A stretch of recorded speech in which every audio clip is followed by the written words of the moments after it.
Use common sense. Yes.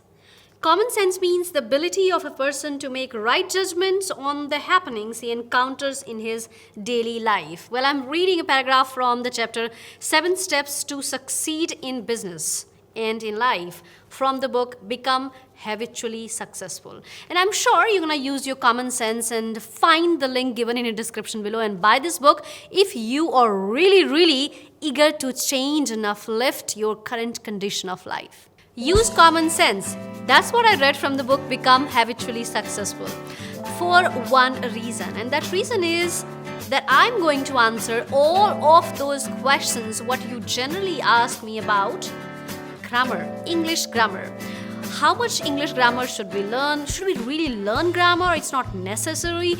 Okay, why do people actually learn grammar? Even after learning grammar, I don't know how to speak in English language. So I'm finally gonna put an end to all those questions. And for that, you're gonna use your own common sense as well. First of all, let me admit this.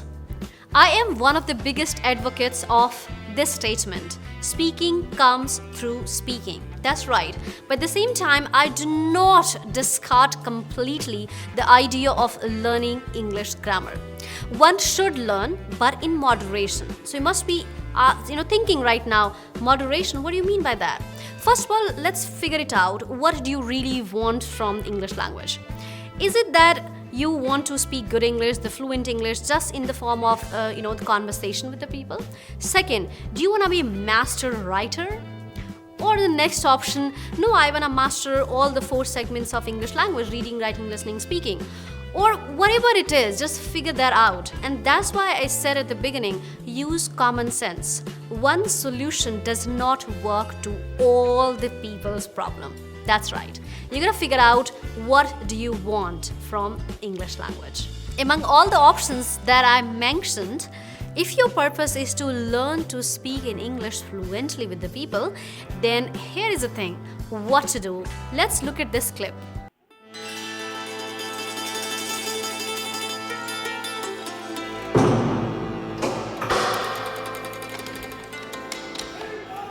Just tell me what happened from the beginning. We've been to a bar, nice place, and I got chatting with one of the waitresses, and Karen weren't happy with that, so when we get back to the hotel, we end up having a bit of a ding-dong, don't we? And she's always getting at me, saying I weren't a real man. Wasn't a real man.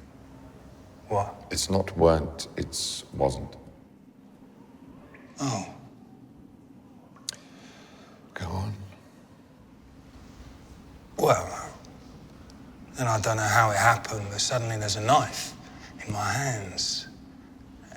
And you know, my old man was a butcher, so I know how to handle knives. He learned us how to cut up a beast. Taught. What? Taught you how to cut up a beast. Yeah, well, then I done it. Did it? Did it? Stabbed her! Over and over and over. And I looked down and she wasn't moving no more. Anymore. God help me, I don't know how it happened, but it was an accident, I swear. Hey, you gotta help me, Mr. Holmes.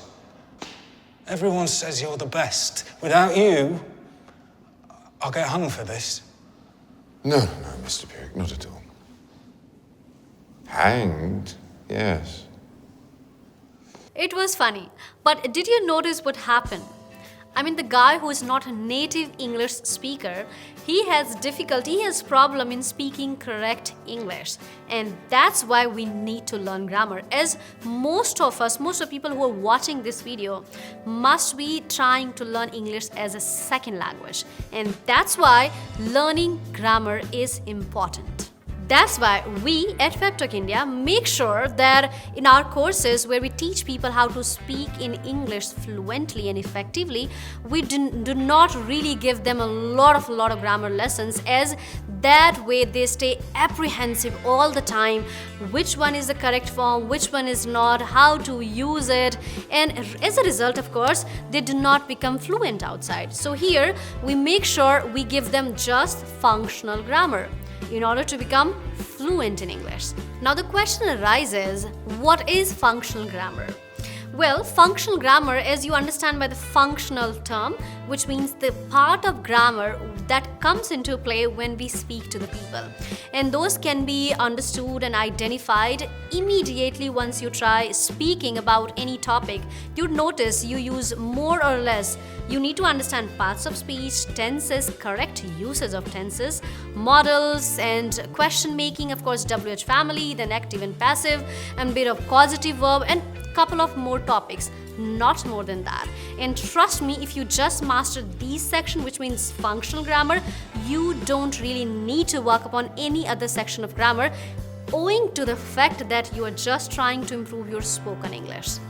So let me encapsulate all the information in a bunch of sentences now.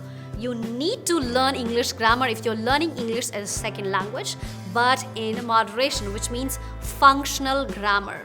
And you can actually make a list of functional grammar topics and then master it. And next, don't underestimate the power of correct grammar in English speaking. At the same time, don't become grammar Nazi. Otherwise, you'll stay apprehensive while using correct grammar while talking to the people, of course.